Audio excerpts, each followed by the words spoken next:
Hello friends and welcome once again to my channel. Today I am going to discuss in detail about the female reproductive system of chicken. In previous video we have seen the male reproductive system of chicken. I hope you enjoyed that video. So in this video I am going to give details about the female reproductive system. The female reproductive system of chicken consists of two major parts, that is ovary and oviduct. So in almost all species of birds, including poultry, only the left ovary and oviduct are functional.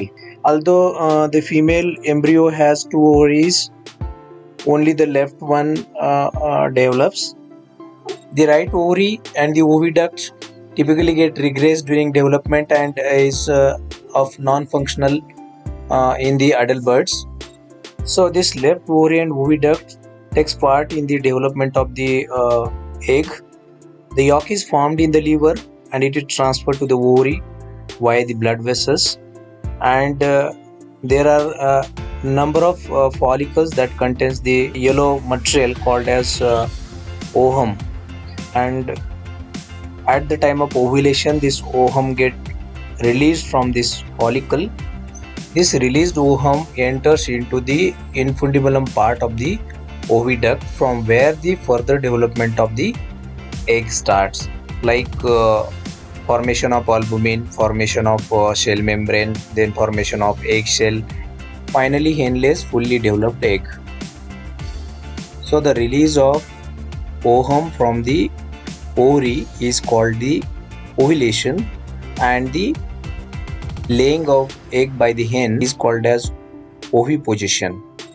By this way, hen takes near about 25 to 26 hours for the development of the single egg.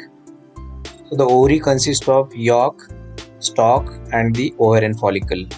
So yolk material is deposited into the follicle, and this follicle get attached to the ovary by means of stalk, and the oviduct consists of major parts, that is infundibulum, magnum, isthmus, uterus and the vagina. So you can see in the picture these all parts of the ovary and the oviduct. So the ovary consists of many numbers of small tiny grape-like structures called the ohas or yolk material or the oocyte. So they are present in different stages that we are going to see in the detail. What are the different stages of the oocytes? They are attached to the body wall by thin ligamentous structure that is called as meso-ovarian. And this ovary consists of near about 75,000 to 80,000 small ovas or the yolk material, and these yolk materials or the ovas, they are enclosed in the follicle, and these follicles are attached to the ovarian part by means of the stalk. You can see in this picture the ovas are arranged in a grape-like structure and attached to the meso-ovarian part of the ovary. So you can see some yellow colored follicles and some white colored follicles. Though there are many follicles in the ovary, only few follicles are visible to naked eye, that is near about 1000 follicles, and out of which only a few number of follicles get matured and released from the ovary and that are developed into the egg. We will see the structure of the mature follicle. So this follicle consists of oocyte surrounded by follicular cells, and the oocyte contains nucleus, cell organelle, which are surrounded by the membranes. So as follicle grows, yolk material is added and surrounded by the vitelline membrane secreted by the follicular cells. Here you can see each ovum is surrounded by the follicular sac attached to ovary by means of the stalk, and each follicle shows a surrounding narrow band divide of the blood vessels that is called as stigma. So the stigma is the part from where the follicle get ruptured and the yolk is released from that particular follicle and get entered into the infundibulum part.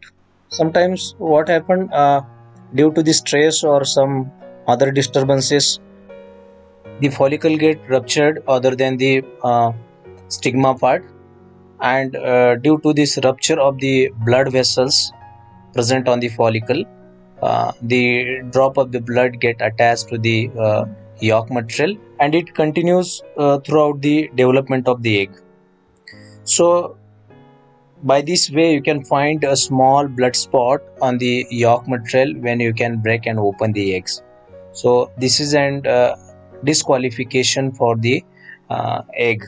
So the quality of egg can be determined by the presence or absence of the blood spot. The mature ovarian follicle contains the different parts, that is vitelline membrane from the innermost to the epithelium, that is the outermost part. So the vitelline membrane followed by the zona radiata, then perivitelline layer, then granulosa layer, then theca interna, then theca externa, connective tissue, and finally outermost one is the epithelium layer. So the granulosa layer of the matured follicle, that is called as F1 follicle, that secretes the hormone called as progesterone, and the theca interna of the small follicles that secretes the hormone called as estrogen hormone. As earlier I have said, the ovary contains the large number of follicles, and they are classified according to their sizes and their growth phases. The follicles are classified as basically white follicles and the yellow follicles. Now the white follicles are again divided into the small white follicles and the large white follicles, and the yellow follicles are divided into small yellow follicles and the large yellow follicles. The small white follicles are less than 2 mm in size, and the large white follicles are near about 2 to 4 mm in size. Small yellow follicles are near about 5 to 9 mm in size, and the large yellow follicles are near about 10 mm or more than 10 mm in size.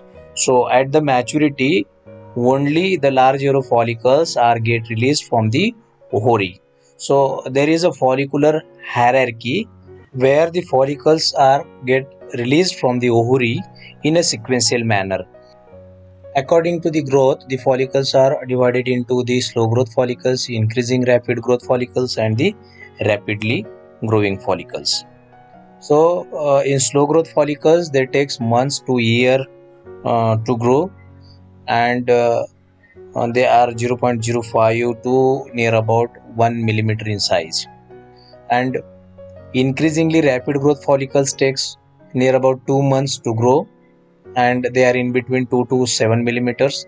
And in case of rapid growth follicles, they takes only 7 to 11 days to become mature before the ovulation. So their size may vary from 8 to 37 millimeter in size. So these rapid growth follicles are only get released from the ovary by the process of the ovulation. You can see in this picture the classification of follicle. So these are the small white follicles and large white follicles, and these are the small yellow follicles and the large yellow follicles. So only large yellow follicles get released from the ovary, as earlier I have said. During the growth of the follicles, the small white follicles takes place of large white follicles, large white follicles takes place of small yellow follicles, and when these large yellow follicles get released from the ovary, the small yellow follicles takes place of the large yellow follicles. So in this way, the follicles are entered into the different phases of growth, and finally they get matured in the sequential manner that is called as follicular hierarchy. Now let's see the structure of the oviduct. When ovulation occurs, the ovum or the yolk enters the oviduct, and the oviduct is a twisted tube that is near about 25 to 27 inches long, or the 70 centimeter long when it is fully developed, and is divided into 5 major sections. So these sections are the infundibulum, magnum, isthmus, shell gland, or it is called as uterus, and vagina, which opens into the common chamber that is called as cloaca. So the first part of the oviduct, that is the infundibulum, is the funnel shaped, and it is of 3 to 4 inches long, and it engulfs the ovum released from the ovary. The released yolk stays in place and the muscular infundibulum moves to surround it, and the yolk remains in the infundibulum for 15 to 17 minutes. The infundibulum is the site of fertilization. So during the period of 15 to 17 minutes, if the sperm is present into the infundibulum part, the sperm get unite with the ovum and it forms the zygote. So after full development of egg, you can get fertile egg. And if the sperm is not present in the infundibulum part during this 15 to 17 minutes, the ovum will not unite with the sperm, and it doesn't form the zygote. So at the end, when the egg is fully developed and it is ovipositioned, then you can get infertile egg. The fertile egg have blastoderm and infertile egg have blastodisc on the yolk material. The next section of the oviduct is the magnum, and it is the largest section of the oviduct, as its name implies, magnum being the Latin word for large. The yolk remains in the magnum part for 3 hours, during which the thick albumin or egg white is added over the developing egg. The third section of the oviduct is the isthmus. This is near about 4 inches long, and the isthmus, as its name implies, it's slightly constricted part. The term isthmus referring to a narrow strip of land joining two large tracts of land. The shell membranes are added into the isthmus part of the oviduct. The next section of the oviduct is the uterus or the shell gland, where the hard shell of the egg is formed, and it takes a very long time to form the eggshell inside the shell gland. So there are atypical glands which secretes the calcium in the form of calcium carbonate. It is deposited on the egg and it forms the shell. The last part of the oviduct is vagina, which is about 4 to 5 inches long, and the vagina does not really take part in the egg formation, but it is important in the laying of the egg, because the vagina is made up of muscles that helps to push the egg out of the hen's body, and the cuticle forms on the egg in the vagina prior to the oviposition, and the eggs travels through the oviduct's small end first, but turns in the vagina and comes out large end first. The inner surface of the oviduct is greatly increased by mucosal folds in which the glands are present. The appearance of fold is characteristic for each part of the oviduct. This picture shows the inner surface of magnum of adult chicken, and this picture shows the inner surface of uterus of an adult chicken. In magnum part, there are near about 22 very well developed primary folds, which are very important for the formation of the albumin part. And in case of uterus, it has folds which are in the form of leaf-like lamellae, and because the folds are continuous and form a spiral structure, the egg is rotated as it passes down the oviduct. The sperm storage tubule or the sperm host glands plays very important role in the reproduction in case of avian species. So the sperm host glands or the sperm storage tubules, they are present at the two sides in the oviduct. The first, they are present at the junction of the infundibulum and the magnum, and the another, they are present at the junction of the uterus and the vagina. So there are near about 4,893 numbers of sperm storage tubule in chicken, and there are near about 30,000 of these tubules in the turkey birds. So the timing of ovulation not always coincides with the time of insemination. So therefore, to increase the chance of encounter of gametes, the female stores the sperms in this sperm storage tubule, and these sperms stored in the form of bundles in the sperm storage tubule for 3 to 4 weeks period in the chicken, and these tubes supply nutrition to the sperms and remove the waste product of the sperm metabolism. So the lipids or the fat acids exist in the droplets inside the sperm storage tubules. They improve the sperm survival, During mating, when the sperms are introduced by cock into the female reproductive tract, these sperms get stored into the first sperm storage tubule site, that is at the uterovaginal junction, and there the sperms get nutrition from the sperm storage tubule, and only the viable or the efficient sperm which are travel to the next sperm storage tubule in the form of small bundles. They reach to the sperm storage tubule at the infundibulum site, and if the ovum is present there, they unite with that ovum and it forms the zygote. So in this way the fertilization takes place in case of avian species. So in short, I will explain the function of each part of the oviduct and the time spent by the developing egg inside that particular part of the oviduct. So first, in case of infundibulum, it is a funnel-like part of the oviduct and it receives the yolk, and it is the important site of the fertilization, where the yolk remains here for near about 15 to 20 minutes, and the length of the infundibulum part of the oviduct is 8 to 10 centimeter.